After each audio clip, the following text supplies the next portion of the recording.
आज हमारा जो टॉपिक है वो इंजीनियरिंग ड्राइंग के मल्टीपल चॉइस क्वेश्चन है। जैसा कि हम पिछली वीडियो में बता चुके हैं कि एक वीडियो में हम 20 मल्टीपल चॉइस क्वेश्चन कराएंगे, जो कि बहुत इंपॉर्टेंट क्वेश्चन है, जो कि आपके इंजीनियरिंग ड्राइंग के सीबीटी एग्जाम जो होगा उसमें ये क्वेश्चन आने वाले हैं 2023 में। तो आज देखिए, हमें 2 वीडियो पहले से बना चुके हैं और हम 20-20 क्वेश्चन की 2 वीडियो है, हम पहले उन्हें देखें। और आज जो हमारा क्वेश्चन चलेगा वो 41 से चलेगा। जैसा कि यहाँ पे कह रहा है कि 18 डिग्री के कोण का कोटिपूरक कोण कॉम्प्लीमेंट्री एंगल क्या होता है। देखिए, कॉम्प्लीमेंट्री एंगल पहले आपको पता होना चाहिए कि कॉम्प्लीमेंट्री एंगल किसे कहते हैं। कॉम्प्लीमेंट्री एंगल क्या होता है कि जब हमारे दो कोणों का योग, 2 कोण है जैसे यहाँ पर, और उन दोनों कोणों का योग कितना आना चाहिए, 90 आए। जैसा कि मैं यहाँ पर बनाता हूँ, ये मेरा 60 है, 60 डिग्री का एंगल है, और ये मेरा कितना है, 30 है। तो इन दोनों का योग कितना आना चाहिए, इसको मैंने अल्फा मान लिया और इसको मैंने बीटा मान लिया। तो मेरा अल्फा प्लस बीटा का योग 90 आए, तो ये क्या होंगे, कॉम्प्लीमेंट्री एंगल होगा। अब इसी प्रकार यहाँ पर ये पूछ रहा है कि 18 डिग्री का कॉम्प्लीमेंट्री एंगल, 18 डिग्री का कॉम्प्लीमेंट्री एंगल, जैसे कि यहाँ पर आपको दिया हुआ है। तो 18 का क्या होगा, 90 में से 90 डिग्री में से 18 घटाएंगे, तो आप 18 डिग्री घटाएंगे। मैं 1 मिनट अभी रेंज कर देता हूँ थोड़ा, ये वाला 18 डिग्री। चलिए यहाँ से आप देख रहे हैं 18 डिग्री घटाएंगे तो ये कितना आएगा, 72 डिग्री आ जाएगा। तो हमारा कॉम्प्लीमेंट्री एंगल कितना होगा, बी ऑप्शन बिल्कुल सही राइट है।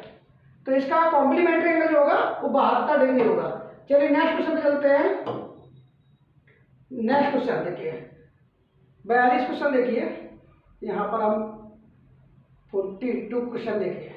60 डिग्री के कोण का क्या कर रहा है, संपूरक सप्लीमेंट्री एंगल पूछ रहा है। देखिए सप्लीमेंट्री एंगल क्या होगा, सप्लीमेंट्री एंगल क्या होता है, जब 2 कोणों का योग, यहाँ पर हम देख रहे हैं जब हमारे 2 कोणों का योग कितना आना चाहिए, 180 होगा। जैसे मान चलो हमने ये कितना कर दिया, ये हमारा 60 है और ये हमारा कितना है, 120 है, और इन दोनों का जो योग है इसको मैंने अल्फा मान लिया। पहले इसको मैंने मान चलिए, मैंने अल्फा माना और इसको मैंने क्या माना, बीटा। तो अल्फा प्लस बीटा इन दोनों का मान 180 आ जाए तो हमारा क्या होगा, सप्लीमेंट्री एंगल होगा। ये क्या होगा, सप्लीमेंट्री एंगल श्रेणी में। अब ये कह रहा है कि 60 डिग्री का सप्लीमेंट्री क्या होगा, तो आप बताइए 180 में से घटाना कितना है, 60 घटाना है तो कितना आ जाएगा हमारा, 120 आ जाएगा। तो इसका सप्लीमेंट्री एंगल कितना होगा, 60 का 120 होगा। तो आपका सी ऑप्शन बिल्कुल राइट है। आई होप आपको समझ आया होगा। नेक्स्ट क्वेश्चन चलते हैं, तो हम स्पीड भी लेके चलेंगे यार, क्योंकि हमें समय का भी ध्यान रखना है। क्वेश्चन नंबर 43, निम्न कोण में से किस कोण का मान निश्चित न होकर एक रेंज में है। देखिए, एक ऐसा मान बताना है जिसका मान क्या है, एक निश्चित ना होकर एक रेंज में है। देखिए, राइट एंगल 90 डिग्री, ये क्या होता है, एक निश्चित में होता है। स्ट्रेट एंगल 180, ये हमारा एक बिल्कुल क्या होता है, 180 डिग्री बिल्कुल निश्चित है। कॉम्प्लीमेंट्री एंगल कंप्लीट एंगल कितने का है, 360 डिग्री का है, 360 का होता है। ये क्या कह रहा है कि निम्न कोण में से किस कोण का मान निश्चित न होकर एक रेंज में है। ये एक मान निश्चित है, ये मान निश्चित है, तो ये तो होगा नहीं भाई, ये भी नहीं होगा, ये भी नहीं होगा, ये भी नहीं होगा। होगा कौन सा, ये होगा ऑब्टूस एंगल। ऑब्टूस अधिक कोण कौन सा होता है, जो 90 से अधिक हो और 180 से कम हो। मान लीजिए 90 है, 100 का क्या होगा, देखिए 100 का क्या होगा, अधिक कोण होगा। 110 का क्या होगा, अधिक कोण होगा। 120 का क्या होगा, अधिक कोण होगा। तो ये मतलब ये क्या है कि एक रेंज में चल रहे हैं। तो हमारा जो ऑप्शन है, हमारा डी ऑप्शन बिल्कुल राइट है। आपका यही आंसर सही है। आई होप आपकी समझ आया होगा। चलिए नेक्स्ट आगे चलते हैं, हम नेक्स्ट आगे चलते हैं। 44 क्वेश्चन पे चलते हैं। देखिए 44 क्वेश्चन, थोड़ा स्पीड लेते हैं। निम्न में से कौन वृत्त सर्कल का भाग नहीं है। देखिए, एक हमारा होता है सर्कल, जैसा कि आपको मैं बना के दिखाता हूँ यहाँ पर, ये हमारा सर्कल है और ये यहाँ पर क्या है, सेंटर है। अब देखिए सेंटर का भाग होता है सरकमफ्रेंस, परिधि क्या होती है, ये एक परिधि होती है, घेरा बना होता है जो सर्कल को बनाने के लिए, तो ये भी भाग होता है। डायमीटर क्या होता है, देखिए डायमीटर हमारा ये होता है, यहाँ से हम लेके चल रहे हैं और ये सेंटर से जो दूरी परिधि से मिलाएंगे दोनों और सेंटर से होकर गुजरेगी वो डायमीटर होगा। देखिए डायमीटर भी हमारा एक क्लियर हो गया, डायमीटर भी होता है। लेकिन हमारा क्या नहीं होता, यहाँ पर हम देखेंगे डायगोनल नहीं होता।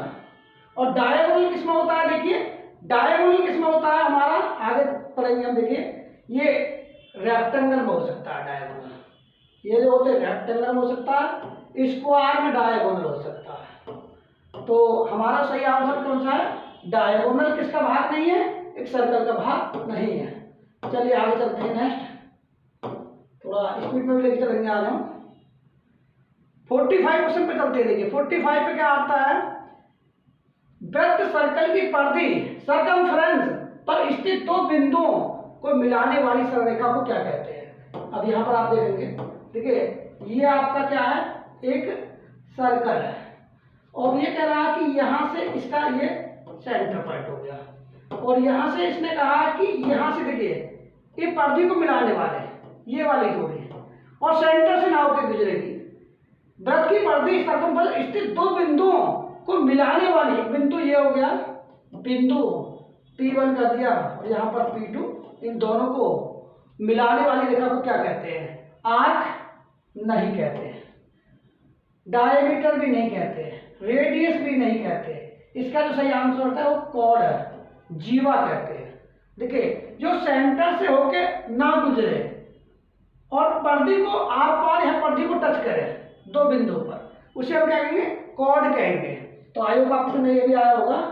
आप नेक्स्ट आ सकते हैं। देखिए 46 पे चलते हैं। 46 क्वेश्चन यहाँ पर देखिए, वृत्त सर्कल के केंद्र सेंटर से गुजरने वाली सबसे बड़ी जीवा को क्या कहते हैं। अब आप देखिए यहाँ पर देखेंगे, ये हमारा क्या है, एक वृत्त है और यहाँ पर आप देख पा रहे होंगे, यहाँ पर इसका सेंटर है और कोई भी लाइन इस सेंटर से होकर गुजरे, देखिए इस सेंटर से होकर गुजरे इस तरह अपरिधि से मिले, तो ये क्या कहलाएगा हमारा, डायमीटर।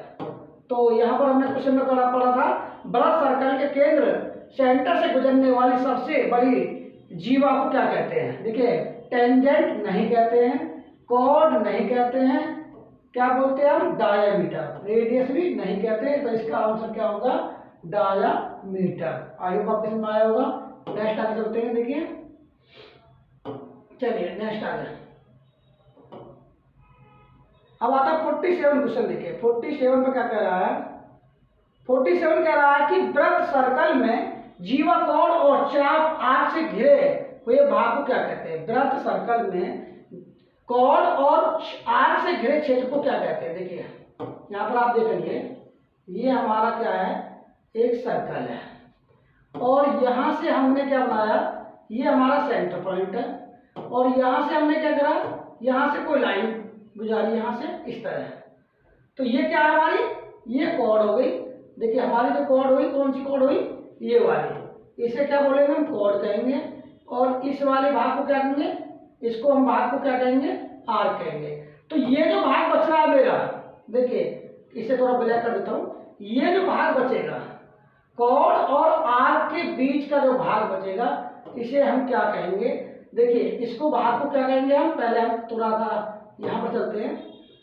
सेक्टर नहीं कहेंगे, कॉर्ड नहीं कहेंगे, सर्कमफ्रेंस परिधि भी नहीं कहेंगे, ये कहेगा हमारा सेगमेंट। तो आई होप आपके समझ में सेगमेंट आ गया होगा, क्योंकि कॉर्ड और आर्क के बीच का जो भाग है उसे हम क्या कहते हैं भाई, सेगमेंट कहते हैं। तो ये आपकी समझ में आया होगा। नेक्स्ट आगे चलते हैं। चलिए नेक्स्ट आगे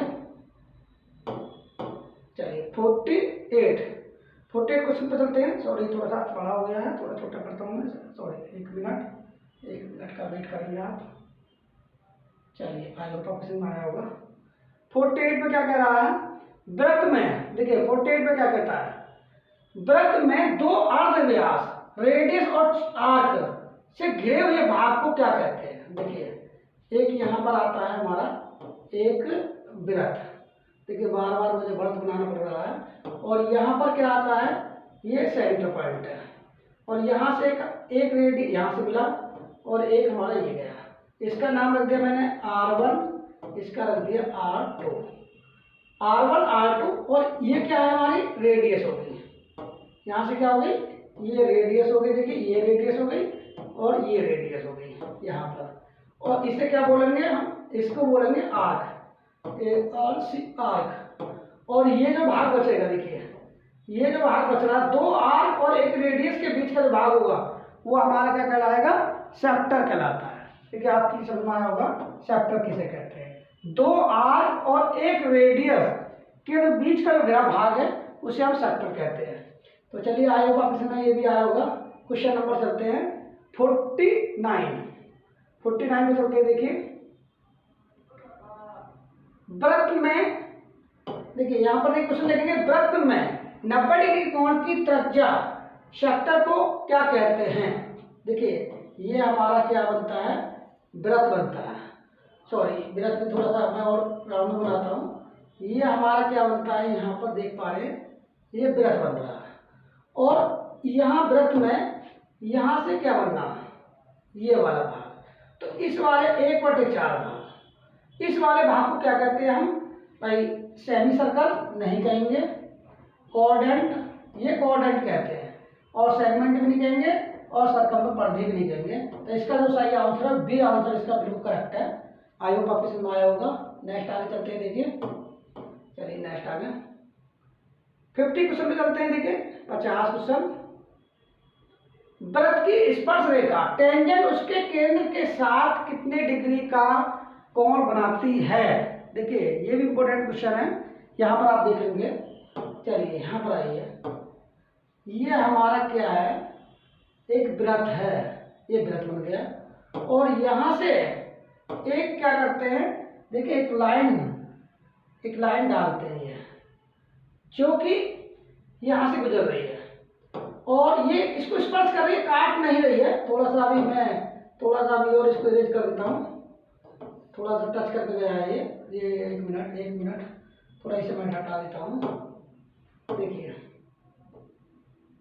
चलिए यहाँ से ये आ गया, चलिए मैं इसको यहाँ से टच कर देता हूँ, यहाँ से ये निकल गया, और ये लाइन यहाँ से ये निकल गई, और ये लाइन यहाँ से इस तरह टच करती जाएगी, और यहाँ से ये इसका सेंटर पॉइंट है, यहाँ से ये क्या है, सेंटर पॉइंट।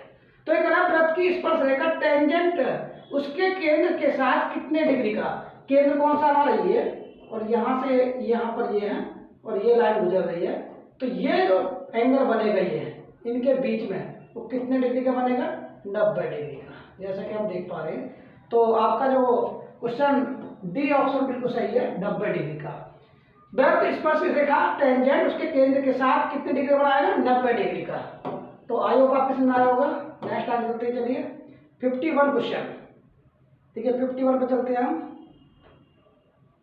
त्रिभुज के तीनों कोणों का योग क्या होता है? देखिए एक हमारे सामने आप देखिए एक नया क्वेश्चन आता है, त्रिभुज कैसा होता है, देखिए जिसकी 3 साइडें होती है, ये 3 साइडें आप देख पा रहे होंगे, 3 त्रिभुज, और त्रिभुज 1, 2 और 3, और त्रिभुज के तीनों कोणों का योग जो होता है, त्रिभुज कब कहलाएगा, जब अल्फा, बीटा और गामा, मैंने 3 त्रिभुज के तीनों को मान लिया, अल्फा मान लिया, बीटा गामा, और तीनों का योग कितना आना चाहिए, 180 आएगा, तभी हमारा त्रिभुज कहलाएगा।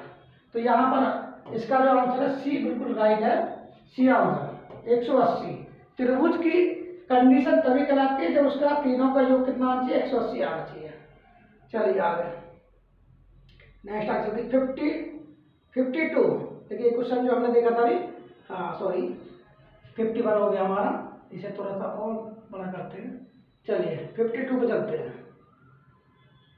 एक त्रिभुज के तीनों कोण इस प्रकार है, देखिए त्रिभुज है, और त्रिभुज कैसा है, इस तरह, यहाँ पर आप देख पा रहे होंगे, ये हमारा त्रिभुज है, और त्रिभुज का तीनों कोण कैसे हैं, देखिए एंगल कितने हैं, 50, 60 और 75।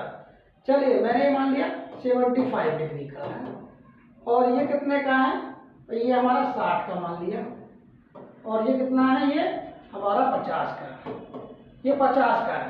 तो त्रिभुज क्या होगा? एक्यूट एंगल ट्रायंगल, नील कोण त्रिभुज होगा।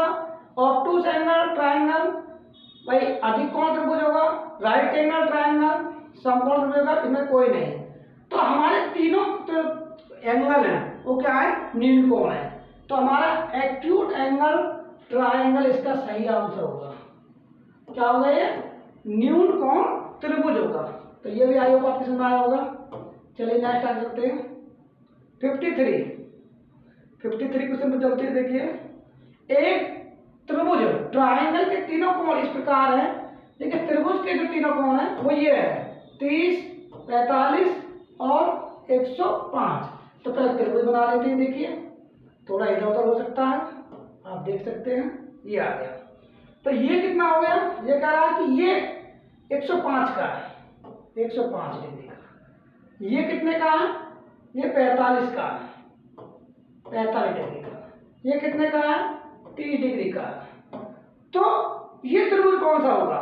देखिए इसमें एक त्रिभुज जो है हमारा क्या है? वो अधिक कोण है, अधिक कोण है क्योंकि 105 जो है ये देखिए 105 अधिक कोण है। तो हमारा इसका नाम हो जाएगा अधिक कोण त्रिभुज, ऑब्ट्यूस एंगल ट्रायंगल। देखिए यहाँ पर अधिक कोण त्रिभुज। तो ये भी आपको समझ आया होगा योग। चलिए नेक्स्ट आ सकते हैं 54 पर चलते हैं। देखिए एक त्रिभुज ट्रायंगल की दो भुजाएं साइड बराबर हैं, इस त्रिभुज को क्या कहते हैं? देखिए हमारा एक त्रिभुज है, ये देखिए और यहाँ पर देखिए और ये देखिए। ये कह रहा है कि ये भुजा इसके बराबर है लेकिन ये अलग भुजा है। तो त्रिभुज कौन सा होगा? आइसोस्केल ट्रायंगल। देखिए समद्विबाहु त्रिभुज भाई, समद्विबाहु त्रिभुज।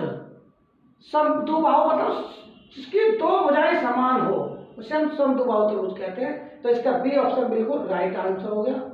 चलिए नेक्स्ट आ सकते हैं क्वेश्चन नंबर 55। चलिए 55 पे चलते हैं। यहाँ पर देखिए समकोण त्रिभुज राइट एंगल ट्रायंगल के लिए निम्नलिखित क्या सही है? देखिए राइट एंगल ट्रायंगल क्या होता है? ये हमारा राइट एंगल ट्रायंगल होगा। देखिए ये वाला। तो इसके लिए क्या होगा? इसका एक कोण 90 डिग्री का होता है।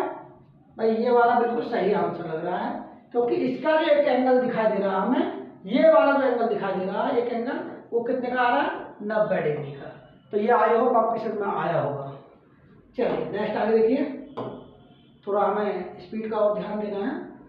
1 मिनट। आप हमारे चैनल से जुड़े रहेंगे, लास्ट टाइम हम सारे क्वेश्चन कराएंगे। वृत्त सर्कल में 180 डिग्री कोण की त्रिज्या खंड सेक्टर को क्या कहते हैं? देखिए जो हमारा ये हमारा क्या है? ये देखिए ये सर्कल है, थोड़ा टेढ़ा हो सकता है। और ये हमारा क्या? सेंटर पॉइंट है। और यहाँ से 180 की लाइन ऐसे खींच दी जाए, ये ऐसे करके। तो ये जो एंगल बनेगा कितने का बनना है? 180 का। 180 पर तो इसके दो भाग हो गए, 1/2 और 1/2। तो इसको सेमी सर्कल कहेंगे, क्वाड्रेंट कहेंगे, सेगमेंट कहेंगे, या हम सर्कमफ्रेंस कहेंगे, परिधि कहेंगे। तो ये क्या होगा? सेमी सर्कल, आधा हो गया। देखिए आधा वृत्त हो गया, ये आधा वृत्त। 1/2 मतलब आधा वृत्त हो गया। तो इसका नाम क्या होगा? सेमी सर्कल होगा। तो ये भी आई होप आपकी समझ में बिल्कुल आया होगा। नेक्स्ट आगे चलते हैं। देखिए 1 मिनट, हम थोड़ा सा इरेज करते हैं, नेक्स्ट क्वेश्चन चलते हैं 57 में चलते हैं। देखिए क्वेश्चन नंबर 57। समबाहु त्रिभुज इक्विलैटरल ट्रायंगल का प्रत्येक कोण कितने डिग्री का होता है? पहले तो समबाहु त्रिभुज बना के दिखाते हैं हम। देखिए समबाहु त्रिभुज जिसकी समान तीनों भुजाएं बराबर हों वो समबाहु त्रिभुज कहलाता है। जैसे देखिए ये वाला, ये भुजा, ये भुजा, ये भुजा, तीनों बराबर है।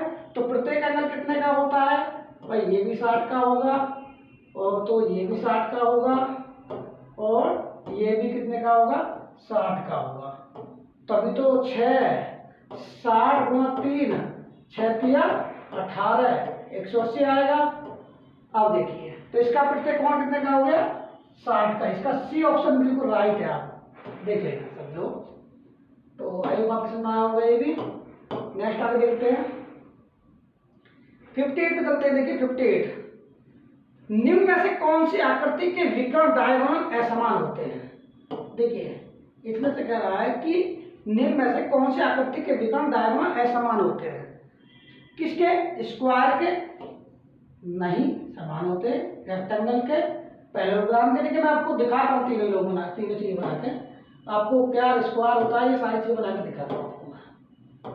देखिए स्क्वायर क्या होता है, स्क्वायर देख लीजिएगा पहला, जिसकी चारों भुजा बराबर है, ये स्क्वायर हो गया। रेक्टेंगल को आ जाएगा, रेक्टेंगल बना के दिखाता हूँ आपको, जिसकी आमने सामने की भुजाएं बराबर हो। एक मिनट, चलिए ये इस तरह होता है, थोड़ा सा इधर उधर बना होगा। चलिए मैं इसे मिटा देता हूँ, एक मिनट।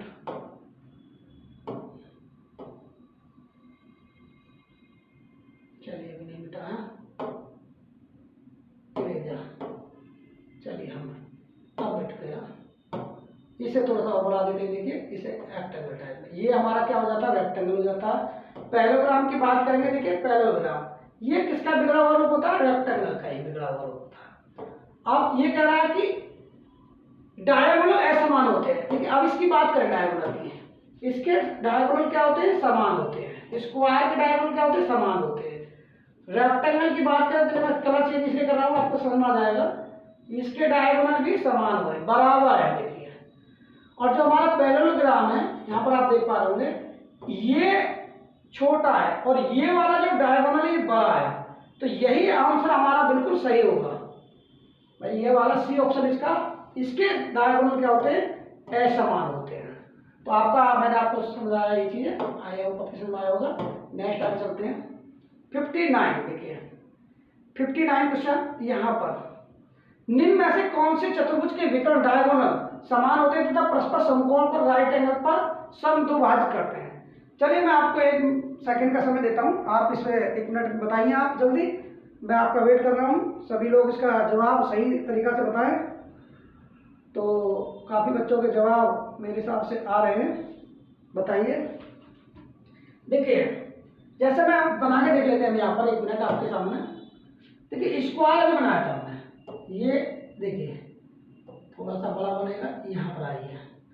जब यहाँ से हम ये स्क्वायर बना रहे हैं, ये वाला अब यहाँ पर स्क्वायर बना रहे हैं, तो आप लगभग देख रहे होंगे 90 डिग्री का ही बना रहा होगा इसका। मैं सबकी बात कर रहा हूँ, यहाँ पे देखेंगे, इसका भी देख लेते हैं, रेक्टेंगल का देख लेते हैं हम। ये रेक्टेंगल है, आप देखिए, अब रेक्टेंगल का ये वाला है, और यहाँ से आप देख पा रहे होंगे, तो ये जब यहाँ से डायगोनल मिला रहे हैं, ये डायगोनल, तो ये 90 डिग्री का एंगल नहीं बन रहा, ये कोई भी अधिक कोण बन रहा। और यहाँ पर आप देख रहे होंगे, तो यहाँ पर कितने का बना है, 90 डिग्री का एंगल बन रहा है। तो इसका जो सही आंसर होगा स्क्वायर ही होगा। देखिए जैसा कि आप लोगों ने भी बताया मेरे चैट बॉक्स में। चलिए थैंक यू आप लोगों के लिए। चलिए नेक्स्ट आगे चलते हैं। लास्ट क्वेश्चन देखिए, इस वीडियो का लास्ट क्वेश्चन होगा हमारा ये, और आप लोगों को स्टार दिया जाएगा जो पहले बताएंगे। यदि एक वर्ग के कोणों को 90 से कम या ज्यादा कर दें तो आकृति कैसी बनेगी। देखिए एक वर्ग है, ये कह रहा है कि एक वर्ग है, वर्ग कैसा होता है, पहले तो हम वर्ग बना देते हैं। देखिए ये वर्ग है, और इस वर्ग के सभी एंगल कितने को 90 डिग्री के होते हैं। अब ये कह रहा है कि उसके एंगल को 90 का ना करके कम या ज्यादा कर दें। ये क्या कर देंगे हम, सॉरी 1 मिनट, कम या ज्यादा कर देंगे। देखिए तो मैंने क्या काम किया इसके, सॉरी 1 मिनट, फिर ये थोड़ा, चलिए यहाँ से हम देख पा रहे हैं ये वर्ग है, और इसके क्या करेंगे, कम ज्यादा कर दिया, कोई एंगल कम कर दिया कोई ज्यादा।